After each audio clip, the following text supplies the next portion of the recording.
Hey, everybody, and welcome back to the Bancroft Brothers Animation Podcast. This is Tony, and I'm Tom Bancroft, and we are two twins that have over 35 years in the animation industry. We've come together, a lot of that for Disney. We were the only two twins, maybe there was one other while we were there, that were working at Disney at the same time on all the same films, about 8 feature films or so. And guess what? Now we have a podcast where we talk about that for the last 11 years. For $11 million. Yeah. And that's the money we're making on the podcast. And I do want to back up a little bit and talk about, I'm going to be at Lightbox Expo. I am going to have a booth there. Don't know the number right now. I should, but I don't. And I do want people to come by because I will be at the, in the back room where all the studios are. Yeah. I won't have a penciler's booth this year, strangely enough. I'm going to be at the Dell Computers booth. So if anybody has gone in the past. Is that a new job? Are you selling computers for Dell? I am. I have a little name tag. No, I'm not. But indirectly I am, I suppose. Dell has commissioned Pencilish to create some animation, a short. What we ended up doing is creating a 1-minute proof of concept for a feature film that we're developing right now called My Hero. It's all 2D animation. I can't wait for everybody to see it. I've seen it. It's awesome. You worked on it. You did a scene in it, Tony. I know. Mine's the best. Mine's the best scene in it. So we're going to be showing that probably on a loop, basically, all weekend long. The other person, we're split the booth in half. The other half of it will be another little baby of mine, which I call Mermaid. Oh. And so we're going to have a little Mermaid, half a booth, and then half a booth to My Hero. And please come on by. It's going to be very artist-centric and artist-inviting. I did use Dell Computers to make this short film, Tony. That's the tie-in right there. And a lot of... Well, no, you were allowed not to. But all the CG was made on high-end Dell Computers, and it looks sweat. Chef's kiss. Chef's kiss. That's what it is. There you go. So come on by Lightbox Expo. We're not hiring. I hate to say it, but because that's going to be the number one question. But I do want you to get excited about what's coming from us. And so please come on by and check it out. And lastly, Tom, I just want to say, speaking of expos, Animation Y'all Expo is coming up here.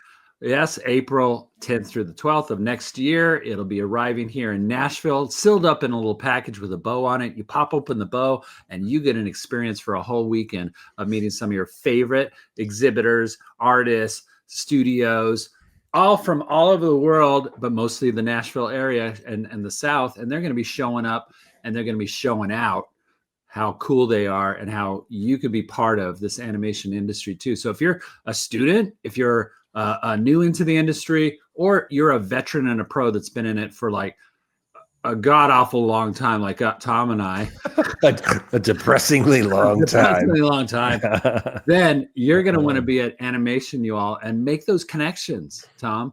Make those connections that can lead to getting you out of that going nowhere job, that you have at Carl's Jr. Taco. Tickets are on sale now. We're our exhibitor booth application is open right now. I can't say we're going to take everybody that applies. We are selective about that, but this is the time to do it. We're looking for more exhibitors this year. We're expanding, so it's a good time to apply. And our early bird special on all the tickets is happening right now, and it will be over soon. So as I speak this, as you listen to this podcast, get going, get your ticket now at the less expensive price. You're going to want to do that because it's going to be a big show. It's going to be a big show. We're trying to double in size this year. A really big show. And get this, we're going to have recruiters there. I'm not saying which ones yet. We're going to announce that later. Studios, big studios, right? Studios and recruit, and one of them is at least, if not many of them, are going to be big studios. So yeah, this is going to be an exciting year. This is something we tried to do first year, couldn't get them to come, a little last minute, whatever. This year, it's happening. Well, Tom, let's get to the show tonight. We do have a really interesting one. And, for you and I being teachers at Lipscomb University, teaching animation for so many years, we rub up against all these students. Boy, that sounds weird. We are involved with our students' lives. We see that they have hopes and dreams. We talk about our hopes and dreams and how many of them have come to fruition. What a blessing that is. But how the animation industry has changed. What are the struggles? We thought tonight we would have 3 of our past students. They've all graduated from Lipscomb, 1 in the undergraduate program, 2 in the graduate program. And so they have a lot of, they have now 1 or 2 years being outside of the school system to go, what is this world really like? What is the animation industry really like? And we want to interview them and talk about, maybe from their point of view, how they see things. You hear from us all the time, right, Tom? We're 2 old guys, Well, yeah. And I just want to say to the audience, in fairness, the first couple of years of your career in any career could potentially be a pretty rough ride. So I know the people we picked to be on this are pretty positive people. So that's the good news. But you're going to hear some real stories here. So of struggle, because that's also where our industry is, as we all know right now. It's pretty much a struggle bus. Let's bring them in and let's shotgun this, Tony, and just say their name, and I'm going to let you guys do it. We'll say their name, but you guys got to tell us where you're from originally, and if you're, I don't know, undergrad or grad student. So here we go. Or you were, because they're all graduated. There we are. Jacob Birmingham. Yes. Hello. Welcome to the show, Jacob. Where are you from, Jacob? I am from Texas originally, before moving to Nashville with my family to do the grad program at Lipscomb. You got the grad. Yes. Good job on that. You got a master's degree in animation. We're going to talk about what you do with that. And you've settled in. You're in Nashville now. You feel like you're presently in Nashville. Yes. Okay. Oh, presently. He'll go wherever he needs to for a job. That's what. Sergio Pablos. He's ready to go to Spain. All right. Let's bring in Dakota What? Bayard. I was going to say Bird. Sorry. Yeah. Byard is good too, but Bayard's better. Bayard's better. It's good because it's correct. It is actually the correct way in France. I found out is Biard. They just say it casually. Apparently, I have some ancestors there, so there you go. That's good for getting the phlegm out too. Yeah, it is. Biard. I am from a lot of places, but most recently I was in Texas for 10 years, and then I've been in Nashville for 4. Moved out here for the grad program. Are you staying for now? Yeah, I mean, right now it's definitely the place I want to be. I have community, working on a show here, and I just don't see a reason to leave right now. I love it. All right, let's bring in our third contestant, Riley Housden. Hey, Riley. Welcome. Hi, I'm the baby. I'm the undergrad student. Graduated, but you're graduated, so yeah, from the program. But I was in the undergrad program. Mm-hmm. Gotcha. I'm initially from Washington State, so I'm all the way on the other side of the country. But I am living in Nashville, post grad. So are you with the hopes of staying? Yeah, I mean, kind of. We'll see where it goes. I'm kind of open to a lot. Yeah, Tony, the percentage of students, I heard this a few years back, and I think it's only gotten worse, that come to Nashville from elsewhere and stay is extremely high because they fall in love with Nashville. Let's be honest. I think that's true at a lot of places, though, with schools. I don't know the statistics, Tom, but I would say a lot of students like the independent life, being away from the family. They fall in love with it. They find another maybe.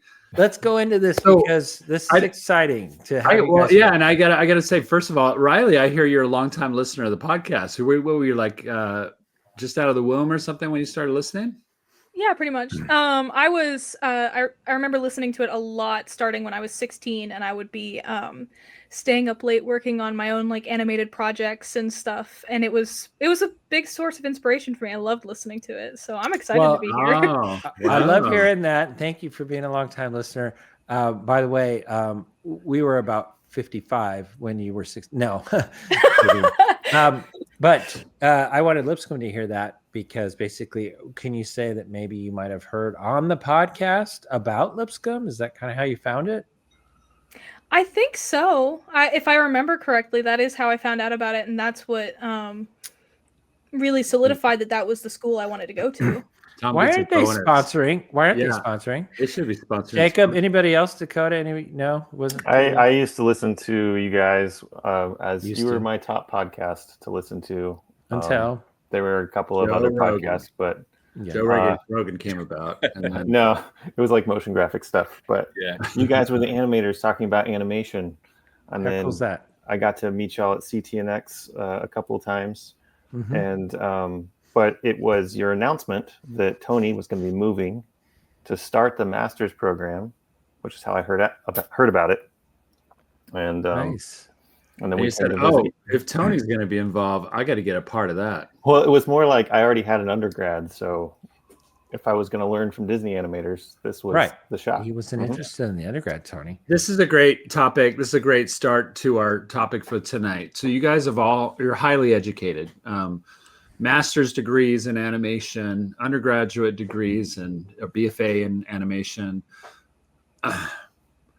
That is a big choice to make. And there's a lot of people out there right now wondering about the education system. Is it worth it? What do you get out of it? Is it worth the debt that you can incur, right? Is it worth, do you really believe that the faculty will give you so many more abilities and help you in your learning? Do you really feel like the connections will be there? Let's react to that first. What do you guys think about? Yeah, and this is why Lipscomb's not not sponsoring us. Yeah, they're not listening. They're not listening. So right be now. honest. Go ahead, and let's point them out. Let's start with Riley, the undergrad. Go ahead. Okay. Yeah, I think for me, in my experience, it was worth it because Lipscomb specifically had such a small student to teacher ratio. And I really did my best during my 4 years there to be involved in everything. I tried to go to every speaker event. I tried to ask for extra help. I tried to really, really be involved. And I felt like putting that effort out, it felt like all the faculty really returned that. And so I did make some really, really great connections because the fact is you can just kind of learn how to animate online. You can learn whatever you need to online. So I went to school mainly for the connections, and I tried to really take advantage of that. And I've had some amazing connections come out of school. I'm still in contact with John Musker. So wow. Disney director John Musker, And he was a guest speaker. Yeah. Lipscomb. That's amazing. Wow. Okay. Yeah. Well, good example. Okay, Jacob. Yeah. So remind me of the question one more time. Your thoughts on is it important to get this education with you because you're a master's? You went to the master's level. Maybe add that element too. Yeah. So I would say that falls into like three major categories of why I zeroed in on y'all and moved literally to Nashville to pursue this. One of them was validation of I knew that the faculty knew what they were doing because they had pedigrees. So that includes both of you. That included Mike Nowacki. That included people that I wasn't aware of that I found out about after I got there that were just incredibly well-versed in story and writing and things like that. And then and the caliber of people that you were bringing in for bonus talks and coming into the school.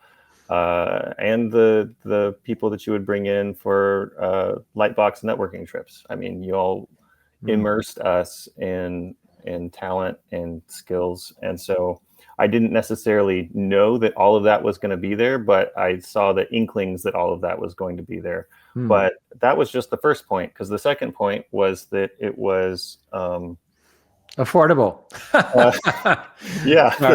The second point was that it was not just going to be teaching us art. It was also going to be teaching us business. So I was very interested in the business side. There's a lot of places that can teach you how to do pencil stuff. And I had taken some online classes at some various places. And I was like, but I want to know how all of this works. Not just the art side of it, but when I get trained on the art side of it, I want the best. And out of everything available, you guys were the best when I made my choice. Let's be clear. We're not trying to do a commercial for Tom and Tony. This wasn't the purpose. It wasn't the goal. Yeah. So Dakota, let's keep it more on the general side. No. I mean, he can be honest. It's his personal journey. Did you have a third one? True. I thought you had a third point. Yeah, I did have three, didn't I? Yeah. It wasn't price. The third one was location. Oh. because Nashville. location was a place that I could move with my family. Yeah. And that you wanted to go to. mhm.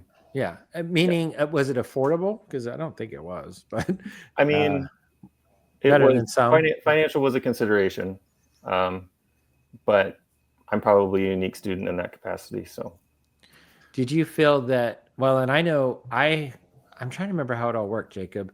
I ended up hiring you for Pencilish. I think I'd met with you right before you came.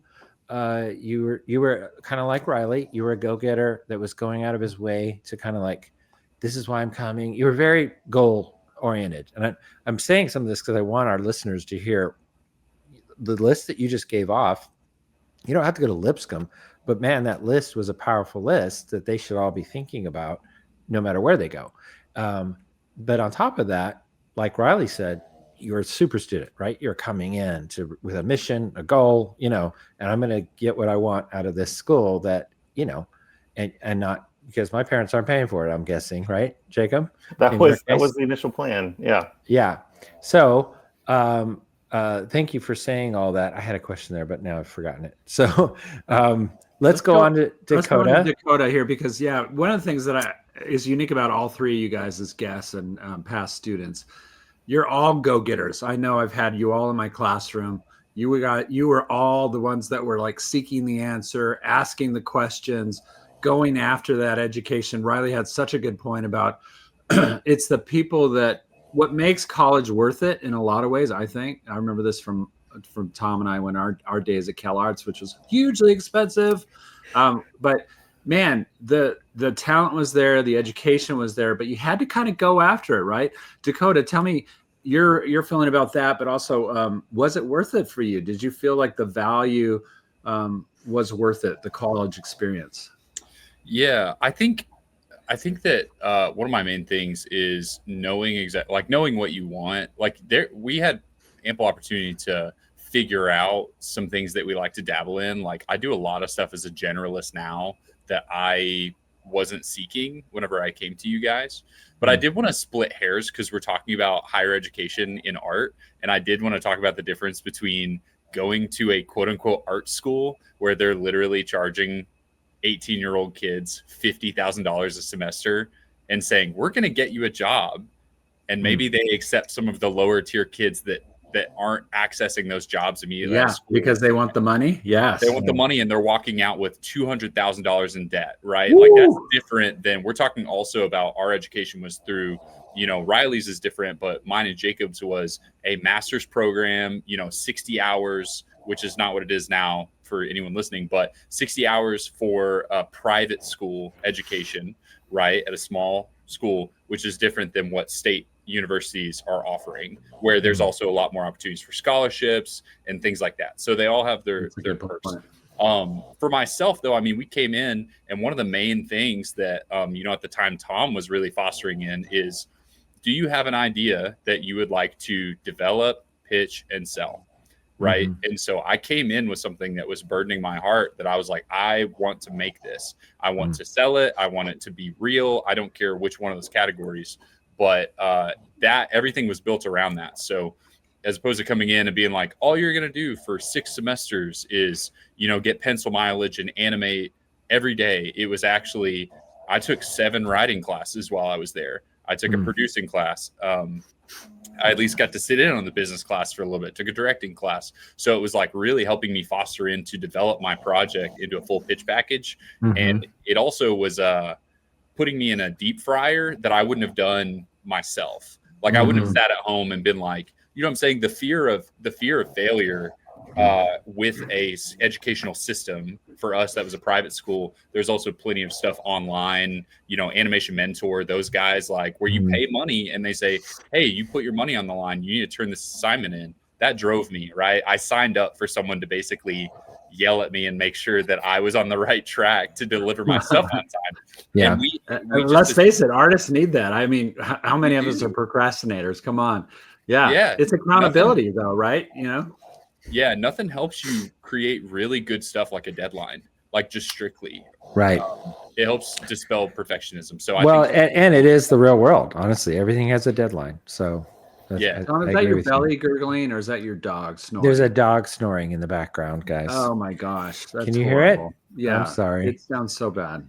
Yeah. So if I could tack on like a thesis to the end of that, is basically like if somebody's like, hey, I want to go to an art school, I want to go to school, do an art program, whatever. I think in the day and age that we live in, it's super helpful to just ask yourself, like, what do I really want to learn while I'm there? Right. And that doesn't mean have your life figured out, because that's the other problem with higher education right now, is asking an 18-year-old kid, what do you want to do for the rest of your life? But rather, like, if you're going to put the money on the line, what are you actually interested in? And then you can go ask people who will help develop you. But that's a good point. That's a difference between what Riley experienced as an undergraduate and you guys experienced as graduate or master program students, is that you and Jacob came in with a strong sense of, I want to get this out of it. I want to learn these things. I want to do this. And it was much more focused. Whereas Riley, I would imagine, coming into the undergraduate, you already had a passion for animation, sure, but there was a lot of things that were open to you all of a sudden, layout and storyboarding and, I mean, the question is, kind of. Are you more reactive? Are you kind of going into it with like, just feed stuff at me and I'll grow from that? Yeah. Kind of, because I had decided that I wanted to be an animator when I was 13, and I was homeschooled. And by the time I was a teenager, I would just spend all of my time researching animation, working on my own projects, doing all these different things. And so when I decided on Lipscomb, I already knew really what I wanted to go in for and really what I was expecting out of it. I had already weighed the pros and cons of going to college and making those connections, and the cost of it all. And so I came in really, like, I wasn't surprised by too much for me, like, coming in. But I don't think that's a normal thing. I think I was just a lot obsessive. of knowledge. Yeah, you already had a lot of pre-knowledge. Sure. I totally agree. And it's a good point, because everybody comes in. I say that to the freshman class every time.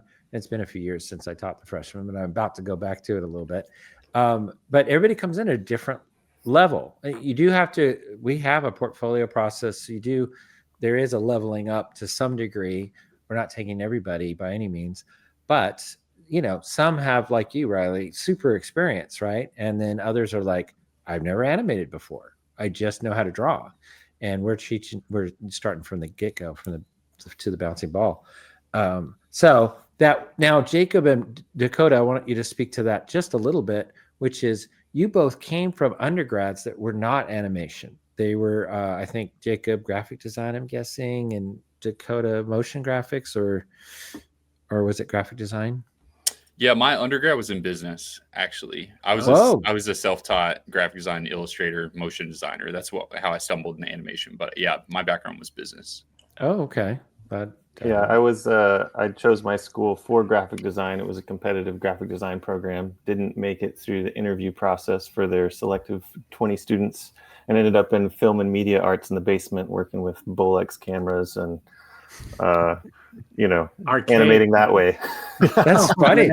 It's funny that film was like the step down. Like, you didn't make graphic design. You're down here now. That's so old, Jacob. That's like how Tom and I made our first animation, like way back when. It was during the time that Kodak was going to stop selling film. So I felt like when I was in undergrad, it felt like I was researching, because it was University of Oklahoma. It's a research school. I felt like I was researching animation as all the stuff on traditional was disappearing. So it was like, I just got this copy of this book from Amazon. There's only 2 copies left. Seamus Culhane. Didn't you learn to edit on like a physical Avid or something? Like, yeah, they had like a splicer for the film. Film splicing. That's before. Yeah. I was gonna say, yeah. Well, guys, you're going in a good direction, which is expectations. Let's talk about that, because all of you came in with certain knowledge, and I kind of want to hear, what did you think you were going to be or love? I'm sure, Riley, you were saying, when you were going in, I want to be an animator, probably a 2D animator specifically.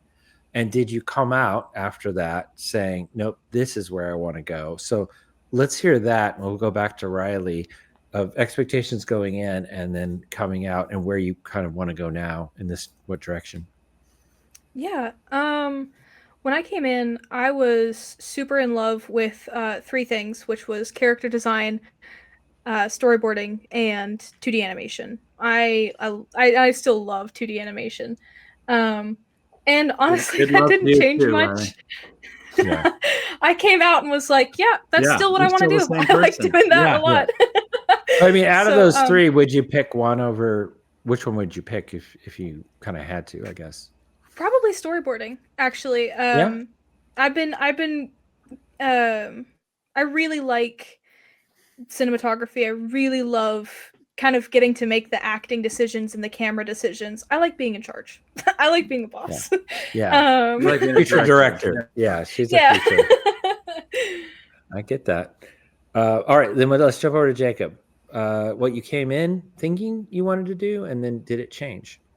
Yeah, I came in, definitely came in for the 2D animation skills because I saw the 2D animation chops and the professors, and so I was happy to be learning about that. Had a little bit of a background in motion graphics, and I'd studied screenwriting a lot, so they took that to the nth degree when I was in those classes and story structure and things like that. And then, but coming out of it, going, because y'all offered a feast of a whole lot more, really wanting to take the IPs to the next level and just building those new stories and taking the stories that have been on my heart for a long time and figuring out, oh, these are all the pieces that are needed to tell that or to pitch that or to get that going. Here's how to lead a crew. Here's how to sell it. Here's how to put it in front of somebody. And that was extremely valuable. Great. So would you say directing? Is that how you'd sum that up? Okay. Yeah, I could sum that up in directing. Okay. Dakota, expectations coming in and where you're at now. Yeah, expectations coming in. I think I was really open to the whole world. I think I had some desire of I thought my draftsmanship would get better than it did in a way, and I could go into something like storyboarding. I think what I've released finally is I have no desire to work as a storyboard artist, but I love boarding and thumbnailing my own stuff. It's really crude and all this stuff. So I love directing and writing, but what I came out with hard skills was just a ton of stuff because you guys really let me play with a lot of things. So I would love to be a compositor professionally, but right now what I get paid to do is a lot of stuff for the show that I'm on. It's a non-guild show. So I texture paint, I paint color scripts, I design weapons, I model props, I do everything. Wow. And so it's a smaller studio that you work for, so you have a lot of hats. Yeah. Shining Isle, and they have they do the Wing Feather Saga, so we're on season 3 is about to come out in November. To plug that, I'm sure y'all have talked to Chris and Keith lately. Season 3 is coming out, absolutely incredible, the best. We watched episode 5 the other day, and it's the best episode of the series so far. And then I'm working on season 4 right now, and there's a lot of people that can rotate because it is smaller. So we have really talented generalists. I'll call somebody out like Ellie Lentz, who she was also a student at Lipscomb, and she's a super incredible character artist, modeler. She's painted backgrounds as well. She has she's done procedural work. She's a good tech artist. So there's literally tons of room to play at a studio like this, where if you want to learn and grow, they just let me develop there, which is a huge blessing. So that's what you want coming out of college, right? Isn't it? I mean, a first time job at a small studio that really kind of hand holds you and helps you and pays you. Oh my gosh, that's like a dream. But you're in a good place here, I think, where you're going. So I think the audience is really wondering, okay, all these, they love Tom and Tony, they love Lipscomb, they graduated. Where are they now? What are they doing? And so let's talk about that now. Where are you at after school? You've all graduated. Where are you guys at? And what's your kind of, and the good and the bad? I mean, for some, it has to have been a bumpy road, right? It's a tough time for in the everybody. animation industry. We talk about it all the time. So let's start with Riley. What are you doing right now? Well, I currently work as an art teacher, which I really love. And I do animation tutoring on the side just for kids that are really interested. And then I've been working on my own project because I'm really in love with indie animation and how that's been shaping the industry lately. So I've just been working on my own stuff, working on my portfolio, just kind of taking it easy a little bit in that regard. Is that project a solo or maybe working with some of your peers from school? I am working with some of my peers from school. Anybody who knows me knows that I have 2 people who I'm always attached with. We kind of come in a group of 3. They're your ride and die folks, right? Yeah. But yeah, my roommates and like my best friends. And we all have very different strengths, and so that really helps with it because Jordan's just an amazing producer, and then Abby is, just fantastic with background and layout and art direction. And then you get to handle the characters. That's a great team up. Yeah. It's so fun. Yeah. I love that. So that came from Lipscomb. Those were relationships you made in school. Oh yeah, absolutely. Okay. Well, and I just wanted people to hear that because that's another reason we haven't really said it out loud yet that you go to a brick and mortar school is hopefully, like Jacob's been saying, you research it, you know that the actual teachers have done what they're teaching. Believe it or not, that doesn't happen all the time. And so that's job one, but also that you're going to come out with friendships, like you're saying, but also peer-to-peer. And so I want you to kind of layer that in there, guys, as you're talking about this, but how you might be working with people that you work with off and on through the rest of your career. So go ahead. Dakota, you kind of already said it, but if there's anything you want to add to where you are now. Yeah, I mean, so I'm with Shining Isle on contract, and then a lot of this year has been built up with contracts with independent studios. So I did some stuff with like Adventurous Minds. If you've ever heard of them, they did some stuff on some of the Netflix Witcher series, the Witcher films, the animated ones. Anyways, really talented like anime focus guys. Worked with a studio here in town called Skybone. Some independent guys that I think they'll probably be at Animation Y'all again. Like they were last year. It's where I met them. I met people at Animation Y'all, and I got some work from them. Dang. So, good thanks for that shout out. Thank you. Yeah, a lot of comp work that I pick up from people, and then the stuff that pays the bills. I want to talk to you about a project, actually, Dakota. I need some comp work done. Yeah. Tony's gonna hire me on the new year. Yeah, I have no budget, so it's a favor thing.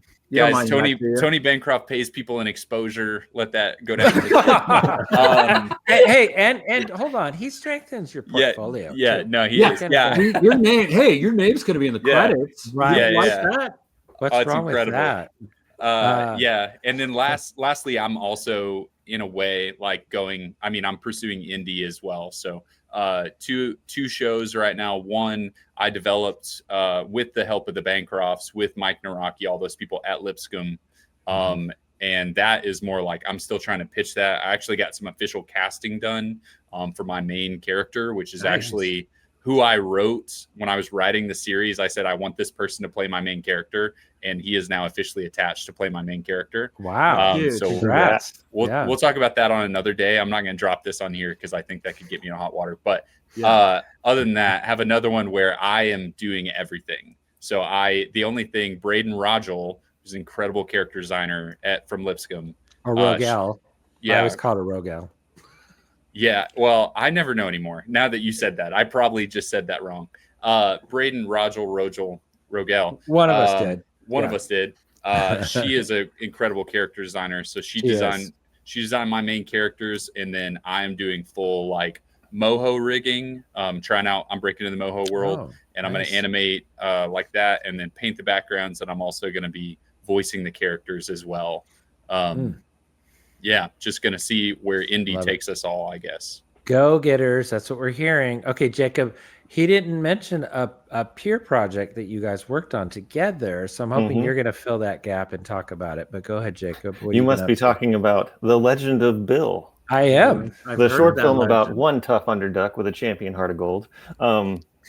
Yes, that was our joint MFA project, and that started as a as a pitch of a script that all of the grads in my cohort gave to the entire school. And then that was the project that was selected to move forward into production. So we hammered it out. And because over it was the your idea, you kind of automatically became sort of the leader and ultimately director of it. Yeah. And so and then from there, really just the goal was to curate and delegate as much of that as possible to the rest of the grads and undergrads to their strengths, so that we could make the best thing together that we could. Yeah, and so you completed that short. How long was it? It's a 5.5 minutes with credits. Okay, 5.5 minutes short, and all in color. It's 2D and 2D CG. animation and CG, yeah. Hybrid. Great hybrid. And then I cannot believe how far you've taken that short. Can you talk a little bit about the film circuit that you've been on? Yeah, so Lipscomb does like a 5-minute film festival, and so that's the first place that we showed it and saw the audience response, and it was fantastic. And then from there, we were just like, well, let's see where we can take it out in the world. I didn't know anything about the film festival circuit, what it's for, how you use it, any of that. It was just, let's take it and submit it to some other places. And so we did. And Bill got picked up across America and the world. I traveled with it coast to coast in the U.S. We went to Newport Beach Film Festival in California, and we went to Hilton Head Island for the Grand Motoring Film Festival. There's an automotive component to The Legend of Bill, so it was featured in a lot of automotive film festivals, which is a really cool crowd. Knew? Yeah, who knew that there were film festivals? You got to have a car in your film or something, right? And we only were set real monster vehicles. truck kind of movie. I bet they ate you up. So you're saying that it was a good audience? Yes, it was a great audience. And so, and just for some context, because I love telling this story, is when we were at the 5-minute film festival at Lipscomb, it's kind of like a big family because all the students know each other, all their families are there, everyone's rooting for each other. And it's live action and animation, so it's not just animation. Yeah, 2D and high, yeah. And so, that's what I mean, yeah. Live action too. Yeah, they have live action films at this festival as well. Yes. And so, and I'd been to one prior, and it would be like, someone's name would come up in the credits and everyone would cheer for them and stuff. And so we got to the title card of our film before anyone's name was on the screen, and the room just erupted in this, giant cheer thing. And it melted me to tears because I was like, this is what we came here to do, and it's done. And I'm happy. I'm happy, Yes. Head to toe. And Proud Papa. and so where that caps off is when we were at Newport Beach Film Festival. We're in a room of complete strangers, auto enthusiasts, and we got the same reaction out of that audience. And I was just floored, So I'm very grateful for that project and everyone that was involved on it. It's just an incredible crew. Car enthusiasts are usually bitter and angry people too, so that's kind of surprising that it got that kind of reaction. That's awesome. They are. But you're right though. It's why we do what we do. So you're talking about what a dream come true that is. You produce what you wanted to make, some original IP. It turned out you had so much support and love from fellow peers and other students there. You've gone off and it's won awards now. What's next? What's next for you? And this is where, Tom, I want to, because we're getting a little late in time here. But I said up front, I have a couple of questions about AI. I know AI. I just want to go there a little bit because just before we get to that last question about AI, okay, the future of AI and what you guys think of it. But let me ask you this, like, a lot of downturns in the animation industry right now, hard to find big studio jobs. A lot of you guys, you're saying that you found different tracks. You've kind of gone more independent. You're excited about those things. But are you paying the bills? Is it frightening? Are you fearful about the future? Or what do you feel like is next for you to go with? I'm not fearful about the future because God has led me to all the places that I have been, and he's provided for me. So he's my provider. So I don't have anything to be afraid of, even when things look rough and off kilter. But I just landed a role at Lifeway Christian Resources as a motion graphics designer, remote, that starts on the 16th. Oh, wow. Congratulations. So that is, you're going to blow them away. Yeah, that's I'm just provision gonna for my say it. family, and that's what we needed right now. And Yeah. but like these ideas haven't gone anywhere in terms of The Legend of Bill and developing it as a TV series and taking these stories and spinning them up. And like Riley, I'm spinning those things up with peers that I met at Lipscomb that I networked with, and we we still ping these things back and forth. And it was incredible. I've been doing Inktober this month with a Legend of Bill theme. Oh, really? And just Awesome. and exploring and just kind of like exposing different corners of the universe that weren't in the short film or that have been in further development with the TV show and stuff like that. It's fun. And a Bronco, like a driver that because our film was featured in Bronco Driver magazine at one point, and someone else was, as you do with animation, yeah right. Sure. Anything can happen. Another guy that was interviewed on there, he owns a bunch of Broncos that he restores and collects and stuff. He replied to one of the things and he was like, I am so ready for this. I cannot wait for more, and it's just really cool to see people responding to the things that you make out in the world. And, you just don't know what to expect. It's hitting a whole different group too. Like Yeah. I've never heard of anybody in the car world being excited about animation. That's awesome. yeah I have to say, Jacob, because speaking of that, my dad is a huge car guy and always has been my whole life. And he loves Legend of Bill so much. He has the poster hanging up in his bedroom. So I just want you to know that my dad is a super big fan. Well, Jacob, now you got to give a shout. You got to give a shout out for where they can find Legend of Bill or some. Yes, The Legend of Bill is now available on YouTube at Legend of Bill Film. Please go and watch it, enjoy it, share it with whomever you like. It is it is a very fun film to watch. And it's the teaser to a future TV show. If everybody listening bands together and makes it happen, because that's how things happen. Legendary. I feel like we hit all those subjects, Tony. And so did we? And I know we need to wrap up soon. Did we? I mean, we have more, but you really want to get to your AI thing for some reason. So I just want you to be fulfilled by this podcast. The fact that you don't understand why I'm going there bewilders that's a topic me. unto itself. I just think it's like a huge. You're just like, hey, we got 2 minutes left. Let's talk about AI.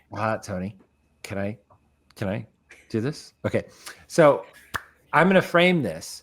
Okay, here's something that I just want to establish up front that I think we all need to say out loud, and I'm just going to say it, and you're just going to have to agree with it. AI is here. It's not going away. And so in the context of, not going away. I don't know about that. You think it's going to go away? I don't. Okay. No. We don't have time to talk about that. But ask your question. Yeah. I just wanted to set the ground rules. It's in the world. It's in front of us. You guys are all young, believe it or not. You're all young, and you are going into this new world of animation. I really want to hear, and I don't get to talk to my students enough about this in the past, but I'm going to start doing this. How do you see yourself working with AI in the future? Is there, and this sub-question, is there a path forward where it's a tool that you can see it as a tool that you would employ in how you work? I'm very happy to kick off if that's okay. Go ahead. For anyone listening, if you're like, if you don't know what AI really is, AI is a fake buzzword for a lot of encompassing things, right? There's tons of people and shows and products that use procedural, like modular generation in CG world. Like that's helpful. So you model 10 buildings and then you can create them modularly, and you use like geometry nodes in Blender, and you can mix and match those buildings, right? That is all human skill, and we're using a tool to go forward, right? But the Silicon Valley, I will heal your production, and the biggest lie for me is better, faster, cheaper. Mm-hmm. I hate that so much because it's not real. Okay. We won't talk about it, but there's a show recently that used it. It's abhorrent. And they said it's better, faster, cheaper. That's why we used it. Guys, not better. In real life, you can only pick two. Okay. It's not better.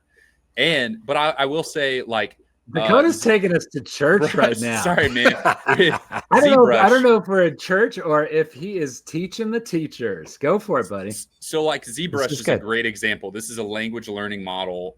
Within ZBrush is sculpting software. If you use ZRemesher, which is to redo your topology as a sculptor, it does it so quickly, and it gives you such a good ground to work with, a good basic thing. It is not a real thing that we have junior character sculptors redoing other artists' topology for like some sort of hazing thing. That's not real, right? So that's not taking a job. It legitimately is getting really talented artists from one sculpt to the next, because they have to redo the topology anyways, and they're still going to have to fix it because it's not perfect. Me personally, as someone who paints, someone who composites, someone who I'm doing all this other indie stuff myself, I just sadly have not had anyone land an effective pitch to me to tell me why I need to use it. Like, period. That's it. I haven't been won over. Well, sub question, Tony. We don't want your opinions right now. We're asking them. No, I was just gonna say I'm not really clear what you're saying. Are you saying you don't like AI?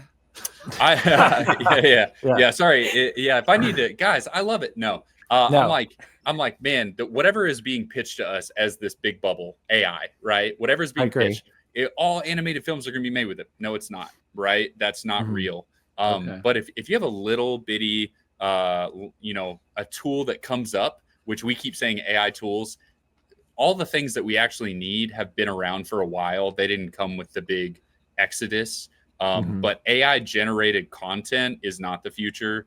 And I don't need it for anything that I can think of. But that's where you're headed is what my sub question is to you, which is, do you see a time coming where you're going to be sort of because you don't own the company, where you'll be forced to try it or use it? Or do you think, at least where you are right now, I know you can't see the future, that you're kind of safe, I guess, in the production pipeline you're in? I mean, if you want real stats, I think we've had, I think even LinkedIn just published, I wish I could find it for you. LinkedIn just published stats of like what AI work slop is, which is basically like negative hours of like saying, oh, this project should have, like project management projects, oh, it should take 8 hours to do this. And it took me 16 because I was forced to use AI and I had to spend an extra 8 hours cleaning up, right? Where I'm at in my studio, the studio that I'm at, it is not a thing that I ever see being forced on us by any stretch. And as far as other people in the industry, I see that it has shown up from pressure in biz dev meetings, and it has quickly fallen by the wayside because the artists that stay traditional and just like painting themselves in Photoshop are the ones that those are the concepts that get chosen. It's easier to make notes. It has a clearer vision. And it's actually following what the art director wants. And so, editable, a lot easier to edit. Yeah. Okay, good. Thank you. That was awesome. That's me. And Tony, just to establish, we're trying not to feed you any of our viewpoints by any means. I just want to hear where everybody's head's at as young people starting into this career. Riley, go ahead. You're obviously on the 2D side of things. How do you feel about AI in your future? Well, I want to kind of tie it back to the question you'd kind of asked Jacob, in the sense that AI is used as like what Dakota said, as sort of this big buzzword. And there's just so much fear and anger wrapped around it for so many artists in the industry. And I think for me, I'm not afraid of it. Because I think, historically speaking, animators and artists were very tenacious, were very resilient people. And I think that we have had,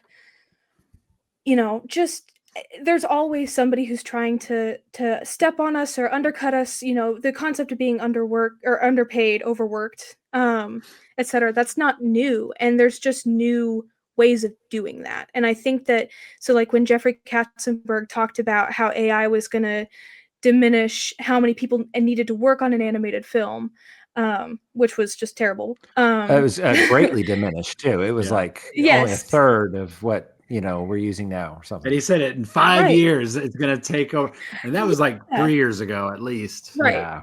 Right. And it's just, you know, I feel like we've seen this in history time and time again of just like, well, this is as far as animation is going to go. I mean, I felt we were like that in the 1920s. It's like sound, that's not a thing for animation. And then it was. And people, when television came around, people started trying to make animation more of a like a more profitable thing. And so, and I'm kind of getting rambly about it, but my point is, Chuck Jones once said that, quote, "I've always felt that it was a vital factor to have people you fight against." And I think that that's true. I just think that animators are born fighters. And I think that, you know, we're kind of like cockroaches. You step on us and we just show up somewhere else. We don't go away. So I think I describe Tom as a cockroach all the time. That's crazy. I'm not going anywhere, Tony.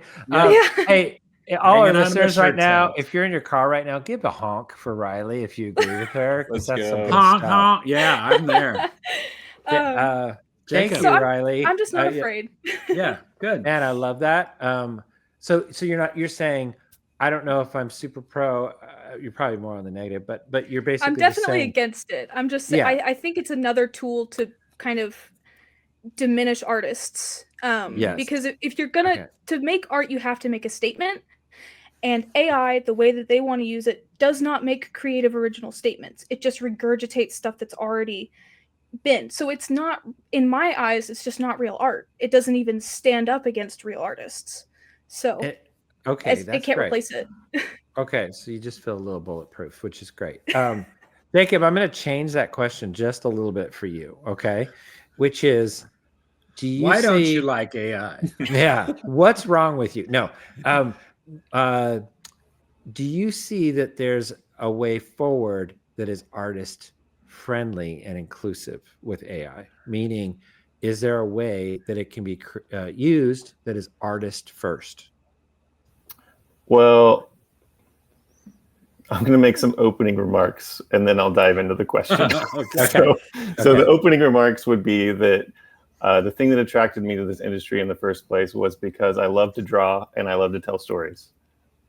AI doesn't fit into that equation anywhere. Like it just doesn't help me do that. So, you know, that's the opening remarks. But in terms of how it works, and my answer to your previous question was just going to be that one of the things I'm following closely, like all the time, is how this is coming up against copyright law and ownership of creative work and all of those things, and how it's just kind of steamrolling different things, which, you know, the legal system takes time, but I believe we will see a lot of that work out in the time the legal system takes. But it is painful when it comes through. Well, there's just so everybody knows, there's lawsuits right now, obviously with Disney and Universal and others against Midjourney right now. And Sora, I think those are popping up right now. Mm-hmm. But yeah, go ahead. Yeah, so I think it really comes down to the same thing that artists have always had to deal with when, especially working on the internet, working online and things like that, which is like, if I put my creative work somewhere, do I own it or does somebody else own it?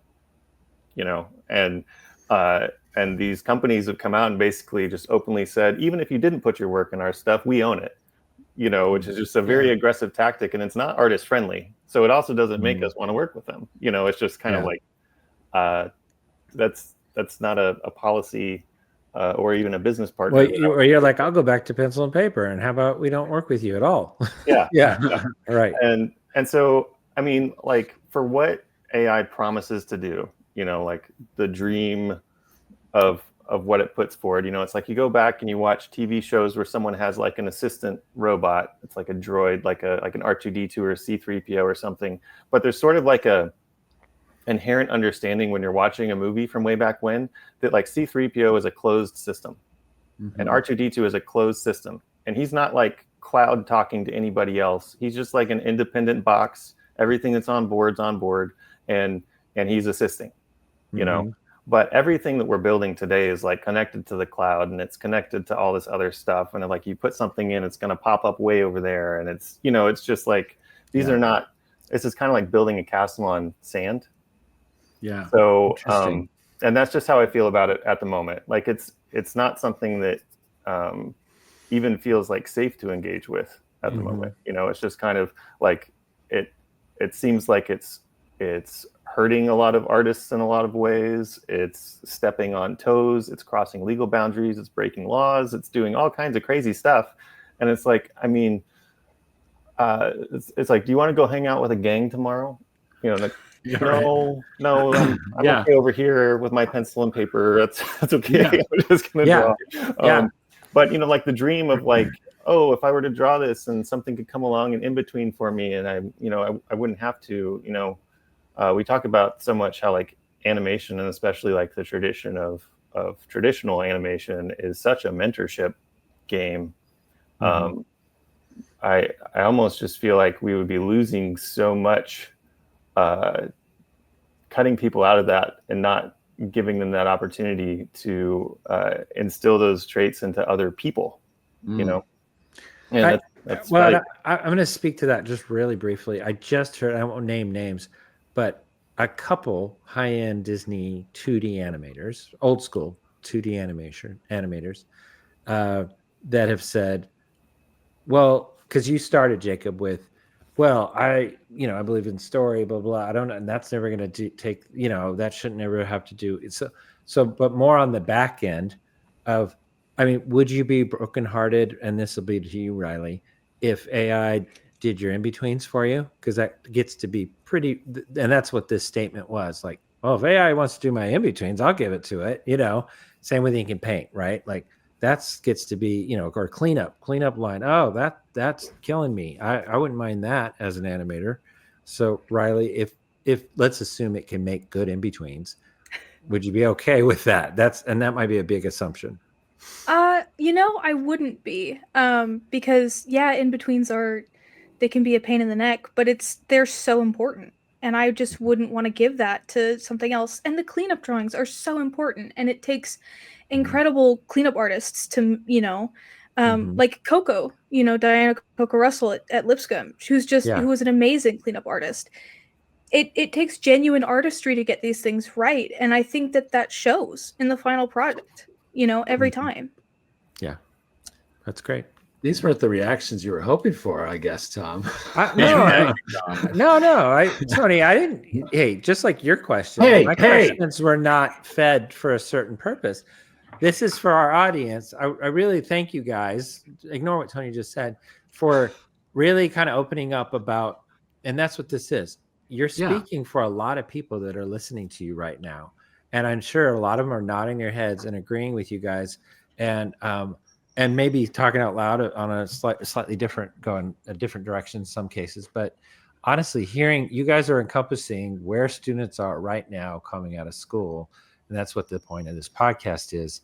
And I hope instructors like Tony and I are listening and going, okay, this is where your vibe is. This is where you're mentally at. Here's your fears, you know what I mean? All the stuff and your optimism. By the way, unfairly, we picked 3 people that are very optimistic. and very talented. I'll say that too, Tony. I was hoping that one of you guys would be kind of bitter and angry, and we didn't get that. I feel like we didn't get that out of the podcast. You guys were all just like, I'm doing pretty good, actually. I got a job. Yeah. Well, I went into AI. We got a little bitterness from Dakota. Come on. Yeah. Well, my only brief closing to that is that the generations that came before us, because we're in this generation where we just came into this world of where the animation industry is right now. And it feels like the couple of generations ahead of us who got to live the animation life that we really wanted they're pitching us on this one thing. And what I'm hearing a lot is, this is the same thing as the digital revolution. It's the same thing as the 3D revolution. And that could not be further from the truth. That 3D artists, digital cameras did not come in and data farm and scrape other people's work, right? Yeah. So that's kind of the resistance. Is there are people, really incredible artists we look up to, who are fighting to stay relevant, and they will take whatever tools they can. And we are saying, I'm probably never going to get to work at Disney. So I'm going to make my own thing. And my acceptance, my value, and my identity in animation at all, like if I just care about like I'm an artist, like if that matters to me at all, it's I'm not going to let a big studio determine if I'm, you know, actually important because I do or don't use the newest tool or the newest fad, which comes with a ton of problems ethically, right? So yeah. Hey, let's honk for Dakota now. All right. That was Tom, awesome. I gotta say, I'm getting a little of a clap right now, a little emotional because I'm hearing from all three of you guys. You know, I was your teacher. I was taught all three of you guys, at least in some discipline of animation, and just to hear you guys talk about those fundamentals, the importance and values, the fundamentals that you learned, well, primarily from me. I'm just going to say it's really impressive. And I love how your hearts have been ignited through what you learned. And you want to take that, you want to continue to take that out into the world with your love and passion for story-driven character animation. I think that's awesome. Well, and I'm just going to accent one more thing. All three of you have side projects. All three of you. That's true. And you have that indie spirit in you. I honestly think, and I know Tony and I talk about this on the podcast all the time, that is the future for many, many students coming out of school. If you don't have side projects going on that are your sort of dream projects, but that you're working on diligently, I mean, what are you doing? It doesn't make any sense to me. Then making money and providing for your family. And there are people, well, no, I know, but I'm just saying there's always a few hours in a day was all I'm saying. But those people should pivot, right? We all know maybe animation wasn't for you. You tried it, whatever. And there's nothing wrong with that. But you're saying we're in it for the long term. We're still dedicated, all three of you. And a form of that comes from that is doing these little side projects, indie stuff. So really proud of all three of you guys. Tony, you picked all these guys, but I've also taught them all too. So I'm really, really proud of it. Do you guys think Lipscomb will sponsor this episode after they realize you I kind of feel like a bunch of anti-AI? Oh yeah. They're a little pro AI, aren't they? Yeah. Well, a lot of the universities are. I mean, and that's kind of but you know, I think there's an awakening happening, and I'm going along with what Dakota was just talking about. I feel like our generation, the upper generation of people that run all the different universities, they're panicking, and they're like, we gotta teach AI, and it's the future, and we can't deny it. So we got to be progressive, and we got to teach this and teach this. But what they're now realizing, I mean, like literally since fall classes started, I've heard a 180-degree turn in a lot of the administrators and stuff telling me you got to start teaching your students AI, and now they're going, well, maybe we can go at their pace, because they're hearing from students at our animation department. Tom, you know this. I mean, like 98% hate AI, will not use it. Like they would rather get an F in the class than be forced to use an AI program or software in some way. And that's really telling to all the administrators. Yeah, Riley's got something. I'm raising my hand. Like I'm in class. No, I just wanted to say, because I feel like we hear a lot of the phrase AI is the future, this is the future, that is the future. And in reality, the future is whatever we dictate it. We kind of decide whether or not AI is the future. I mean, obviously, who really decides what the future is God. But it's up to us to make the moral, and we have to make the decisions that we think and believe are right, not just what we think the future is going to be or what people are telling us what the future is going to be. We dictate that. Yeah. Finding an ethical way forward. I totally agree with that. I love that. I feel like we got a rise up group here forming. Like you guys are going to start some anti-AI rise up, artists first kind of group. We meet at a coffee shop in Franklin on Tuesday mornings to train our anti-AI guerrilla soldiers. We're all dressed in black. We've got the hoods on. Oh man, it's like a reverse. Well, I want to be a member of that. I'll be the guy in the back though, like just going, yeah, go guys. Okay, guys, I don't understand what you're saying, but keep going. I don't know where we're going, but go.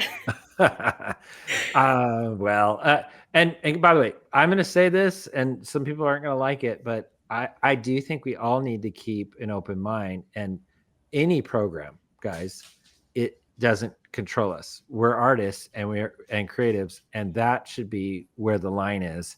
because there might be another program down the road, another whatever that people are like, well, I don't know, that's going to take whatever job, or it's going to help you too much.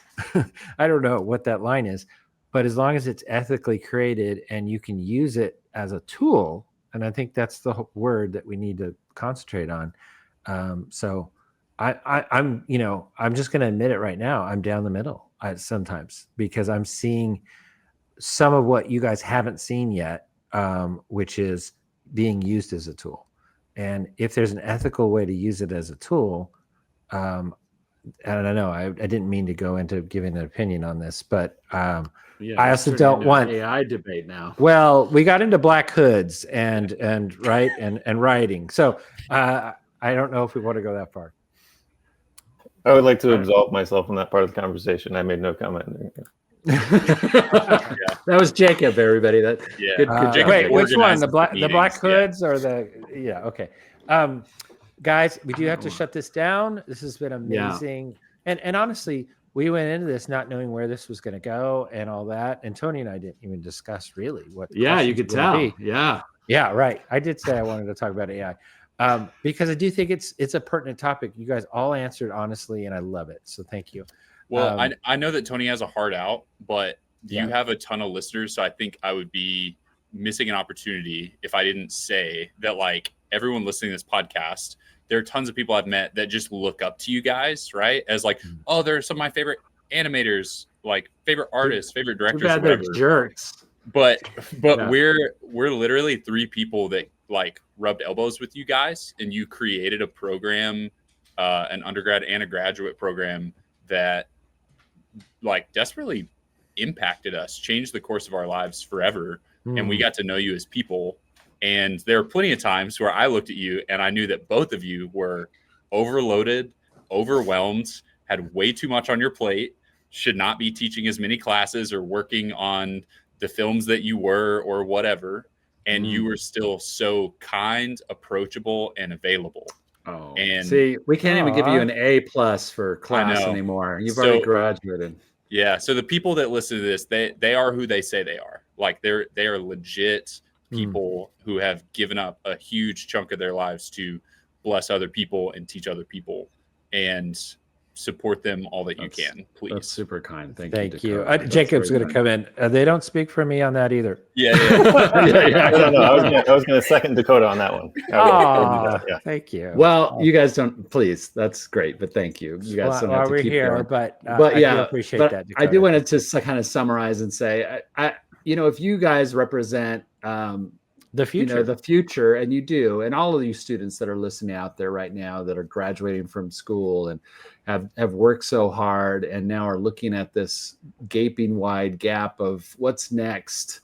I hope that these three guys, and surely we could have gone even more extensive in this little podcast, but hope that they could be an encouragement, because I feel encouraged. But just by talking to you guys, I didn't expect it to be so positive from all three of you guys, and that you have so many great things going on. I'm like, dang, how do I sign up for that? I want to go back to school and hang out with these guys and keep growing as an artist. But I will say, I hope everybody's encouraged out there. And I want to thank you for being a part of the Bancroft Brothers Animation Podcast, first and foremost, but also be a special part of Tom and our lives. And you have impacted us just as we've impacted you. So, and as Tony, as we always say to all the upcoming students, please hire us one day. Yes. That's real. That's real. That's real. Maybe tomorrow. And as we also say, Tom, we also always say, what is it? Well, let's see if these guys know our cast off here. Can we do it together? With the pacing on this, but here we go. Ready? 1, 2, 3. Animate from the heart. From the heart. It's a long pause. That's the part. Okay, gotcha. So there's I usually duck out when the guest leaves, so I don't necessarily I don't catch the end of the podcast all the time. So. Well, you're still here. So all right. Thanks, guys. Thanks for having us. Thank you. Thank you. Be sure to subscribe to the Pencil-ish Studios YouTube channel.